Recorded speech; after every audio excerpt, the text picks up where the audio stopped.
Welcome to the Southeast Retirement Planners Podcast, where we will go beyond the balance sheet with our guests, not only to share from our personal experience as financial advisors of over 25 plus years, but also to learn from our guests about the issues and topics that are important to them. Our firm specializes in taking care of the financial plans for individuals and small businesses by helping our clients identify their individual goals and taking a conservative and ongoing approach to helping accomplish them. We are located in Hickory, North Carolina, and look forward to continuing to serve our clients and our community.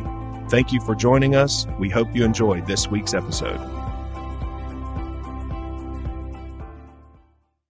I'm Ryan Edwards with Southeast Retirement Planners, and we're certainly happy to have you today on our Southeast Retirement Planners podcast. And today I'm joined with Chad Hall from StrongLead. Yep. And we're certainly happy to have you. Chad is an individual that is partners in a leadership organization in town, and I may be, I know you can I'll maybe correct me as a place. Thank you. And but myself and Les have used their services both personally and professionally, and think a lot of Chad. Chad, you will dive into a little bit all the stuff that you do. It's a lot, but we are with our podcast. We don't always like to stick to investments. Sometimes that can be boring.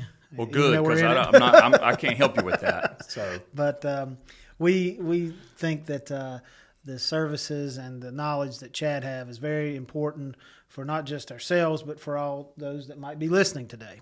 Those that are trying to gain clarity, not only personally, but also professionally.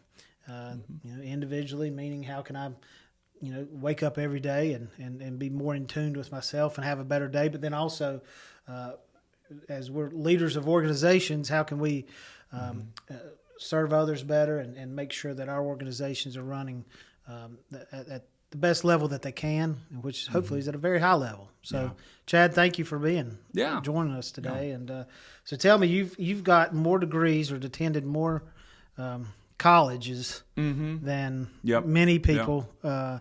So there's Lenore Ryan. We have that in common. That's right. And you got your BA there. Then you went to Duke and Princeton, and then also the Western Seminary in Minnesota. Yeah, not in Minnesota. Not in Minnesota. Where's that? No, in Oregon, Portland, Oregon. Well, I guess it's not quite as far west. Yes. Yeah, yes, there is a Western Seminary in Michigan. Okay. But no, this one was in Oregon, and I actually taught there for a while. Did you? So, okay. Yeah. Very good. Yep. Well, so tell me, how did you get to where you are today? And tell everybody a little bit about StrongLead, if you would. Yeah. Well, I got to where I am. I actually started off doing leadership development in ministry. And so I was working with church leaders, and that's where most of the education was, Duke Divinity, Princeton Seminary, that kind of thing. But then got into coaching, and so started working with leaders of churches, working with entire congregations, helping them reach new levels of success. And then along the way, I found myself doing coaching for a software company as an internal coach, and then just kind of, training other people to do coaching, executive and leadership coaching. And we relocated back here to Hickory about nine and a half years ago. Shortly thereafter, connected actually with one of the guys I had trained as a coach, Bruce Schrantz. Right. And Bruce had a few coaching clients at the time and had branded StrongLead, and he invited me to come join him. And then we had, I've talked about the rocket fuel kind of combination. Right. And so the business has really taken off in the last 4 or 5 years. And we do leadership development, organizational development, coaching, consulting. Sometimes you throw in a little counseling, but those are, kind of distinct ways of helping people. Right. And we have a pretty diverse clientele here in Hickory. We everything from guys like you and Les to manufacturing companies, hospitals, insurance agencies, anybody. It doesn't really matter the industry, because we don't really help with the technical aspects of the business. Right. We help with the people aspects. Correct. And what do you? Many people have asked me the term coaching. Yeah. And then you also you mentioned counseling. I think some of those, the terminology, a lot of people get lost in, and a lot of people think, well, coaching is am I going to go to the rec center and coach a? Yeah, obviously and I'm not making light of it, but people it's not necessarily a new thing, coaching, but it is something that's I think needed, but it is gaining steam. So explain to those that may not be as familiar. Yeah, I'm going to tell you more than you want to know. All right. So we're going to start way back in the 1600s, and there's a town in Hungary called Koch, and they made carriages. And so if you think of like a stagecoach, and the word coach wasn't used to describe a person until Oxford University, late 1800s. It was used to describe the person. They didn't teach you as a part of your university education. They were there to help facilitate and make sure you got through the program. Okay. And then it later becomes used in sports, first in football. In fact, I have a theory that the reason baseball has managers and not coaches is because baseball predated the use of the word coach, the way that it became popular in sports. But it became more like what we're talking about in the 1970s and 80s. There were acting coaches and then eventually business coaches, life and leadership coaches. And the big distinctions would be between coaching and counseling. Counseling is going to tend to be more therapeutic. It's more about there's a pain, there's a hurt, there's a wound, there's a hang up, typically coming from the past. And we're going to talk about that and kind of clean it up. A lot of times relationship stuff is also very counseling, more therapeutic. Coaching is more what we would think of as problem solving. You have a vision for the way you want things to be.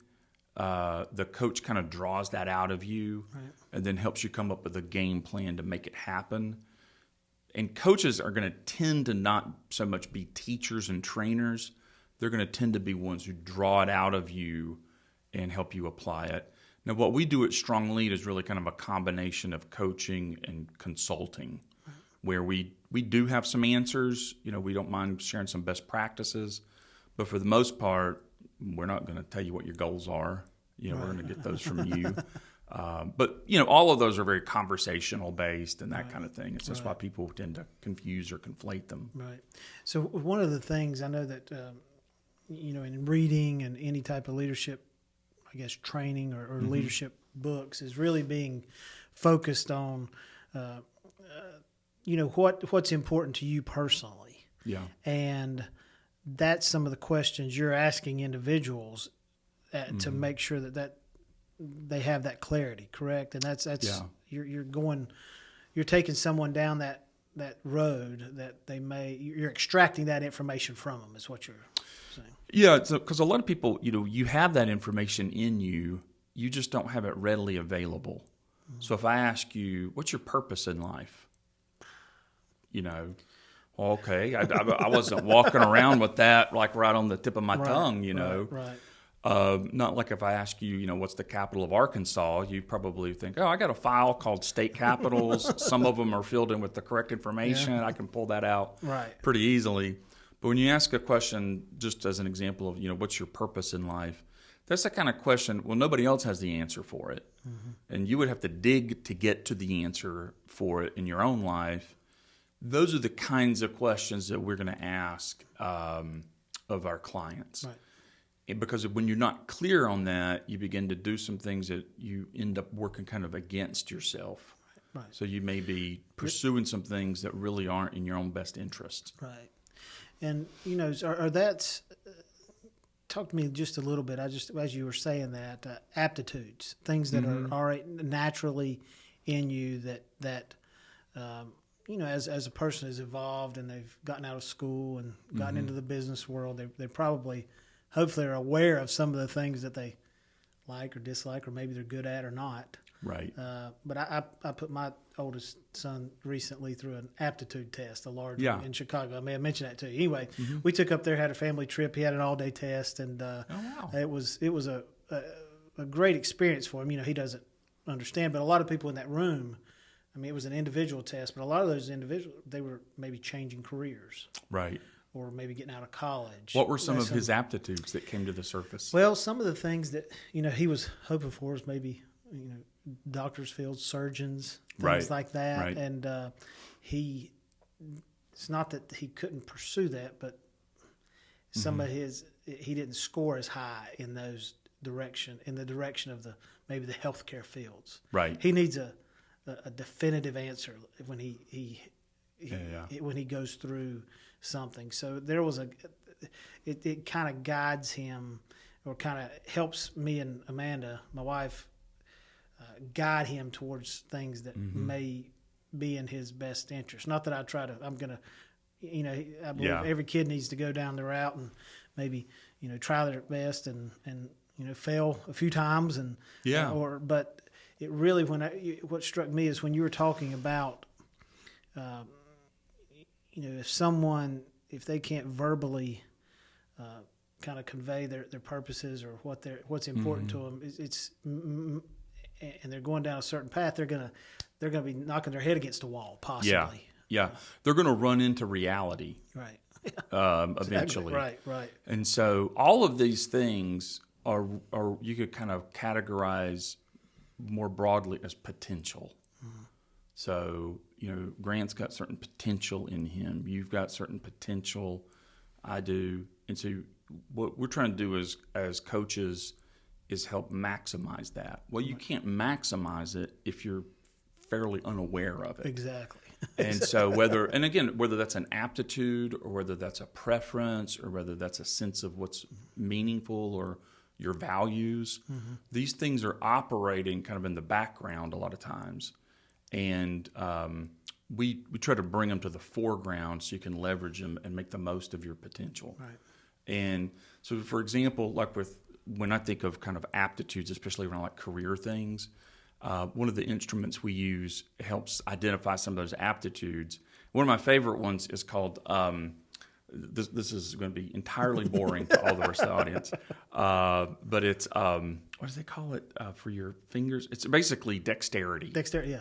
And you don't want your dentist not having that. Yes, exactly. And I've had one of my sons go through an aptitude test, and I could have told him this. You're very low on that.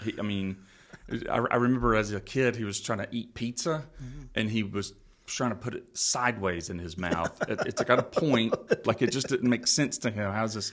He couldn't put a puzzle together to say it's got plenty of other strengths, but that ain't one of them. You don't want that kid being your dentist, even when he's older. Because potential, humans don't have just unlimited potential. Not everybody can become good at something. People are different. And so when we help businesses and business leaders, a lot of them, where they've gotten kind of wrapped around the axle, is they see the way somebody else does it. And they think, well, that's the way they do it. I should do it that way. And there's some overlap. There's some best practices that anybody can employ, and there's some principles that are true for everybody, but only to a certain level. And once you get to a certain level, you have to say, okay, I'm still going to operate according to best practices, but I can't use somebody else as my model anymore, because that person's not like me. They don't have the same values, same aptitudes, same strengths, natural talents, all of those sorts of things. Right. And so you have to start kind of finding your own way instead of following somebody else. And I think that's where, as someone that has their own business and the individuals you're speaking with, that's where you got to have that clarity, I think, personally, before you can become that leader, that type of good leader, or to lead your organization going forward. So let's say that an individual, we've gone through a process personally, but now looking at the business and where we want to take our business, or someone wants to take their furniture company, or other type of a business, and explain how you sit down, why is it important? And I know that we're looking to grow, right? But we want to grow the right way. Yeah. And we have to have the right people on board. So unless you have the clarity centered around what's important to myself and Les and the other people in the business, then we don't want to put a square peg in a round hole, and you don't want to delay your growth by a number of years. So it kind of is what I'm saying correct? Yeah, okay. Yeah. And I think where you guys are and like a lot of our clients, you're figuring out, not all growth is the same. So you can grow and eventually end up with a company you don't like. Right. You know, You've built something that's suddenly the master of you, and or you've built a company that requires you to be operating way outside your strength zone. You know, and again, you're just a great people person.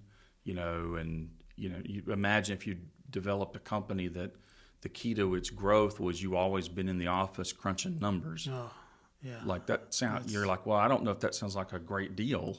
You know, that sounds a little bit like hell. I don't know that I'd sign up for that out the gate at all. And that's where, if you only pursue growth, you don't ask those questions. And so you want to grow the right way. You want to grow in a way that is congruent with who you are, congruent with what's important to you in terms of your values. And then you want to grow that in a way that you're attracting people who are in alignment with that, not people who just are kind of like filling a seat and then trying to maybe even steer things a different way. Right. Again, not because they're bad people, it's just they're different people. Correct. So you're looking for synergy as you grow both, the size of the business, but also with employees and honestly, even with customers. Right. So what if I told you, hey, Ryan, you're going to grow your business. It's going to triple, but all your clients are going to be jerks. I don't want to sign up for that either. You don't want to sign up for that. You don't want to sign up for doing things that aren't a fit for you. Mm-hmm. You don't want to sign up for a team that you're always having to, overly manage because they're pulling the wrong direction. They don't fit. And you don't want to sign up for clients who are a pain to be around all the time. Right. So people think, success is growth. No, you could grow and it could be heaven or hell, Yeah, exactly. or versions of. So, the one thing that's prevalent to me and one thing I think individually, and I'm not, I know a number of people aren't this way, and sometimes you want to make people into this way. I do. Yeah. Because I think that it's important. Is both the time and possibly the expense of your time, but also the expense as far as laying out money, right? Both individually and professionally for this type of guidance. Mm-hmm. And I try, for individuals, as we may have an audience of younger individuals that we know, but also those middle-aged and then even retired. There's always the opportunity for growth. But I think, and maybe you can speak to this as well, is just I try each month to dedicate a certain amount of time, a goal towards kind of a schedule or something that I'm going to it's individual personal growth. Right. But then also from the business standpoint, I think that it's important for leaders to also work on the business instead of in it. Right. And this is that type of work, is working on it. I'd heard one time that everybody needs to strive to do 10%. Now, that's depending on what level you're at. I think there's ways with different videos and different, but periodicals or that's the first time I've used that word. Yeah, since high school. Since high school. So there's enough resources. Yeah. So to find that, but speak to that if you would. Just what I know you're in the inner workings of it, and you're usually sign up with sign up with me. Great for everybody. That's great. Yeah, it's great for everybody, and it probably should cost twice as much. No, it's one of those things where investing in yourself never has an immediate return. Right. I mean, I shouldn't say never. Sometimes there is. Sometimes you spot something that's either a big cost savings or a big opportunity, and But for the most part, whether it's at the individual level or the organizational level, you typically live in day in and day out in the weeds, and you should be. Most of life happens in the, taking kids to soccer or meeting with a client or what you're doing life or work. Right. And so you can kind of get into a groove and create some blind spots though. And so what, working with somebody like me does is it kind of pulls you out of the day to day. And one of the phrases we use sometimes is it gets you up on the balcony. Right. So off the dance floor and into the balcony and seeing things from a bigger perspective, which isn't to say that seeing things from that higher perspective is always better. It's just necessary from time to time. Right. And that, one, it gives you a perspective on, how could things be different? What maybe needs to change in me or in my world? But it also says, okay, where do I need to make an investment? Right. And that's kind of what you're getting at is, hey, you got to invest in yourself in order to be your best. Right. You have to invest in your company for it to be its best. And it's just a matter of staying sharp and, you know, it's kind of the old Stephen Covey, sharpen the saw instead of just, driving till you run out of gas. So when I was talking about resources and what you just mentioned, if you're talking about an investment, I know, let's say that someone's looking right out of college and you've answered all the questions you've ever wanted. You've got your degree and you're starting out in the real world. And let's just use that as an example. And I had the mentality up until just a few years ago, because I'm not going to be the one to sit down with a novel. Right. I'll read 2 to 3 pages a lot throughout the course of a day, or a lot of content, but it's never going to be sitting down with a novel because I'll instantly fall asleep. Yeah. It's just, no matter how exciting it is. But, one thing that the kind of the light bulb went off on me is, I thought I was checking the box by reading the chapter, the John Maxwell chapter in his book, but then I'm not going to answer those questions.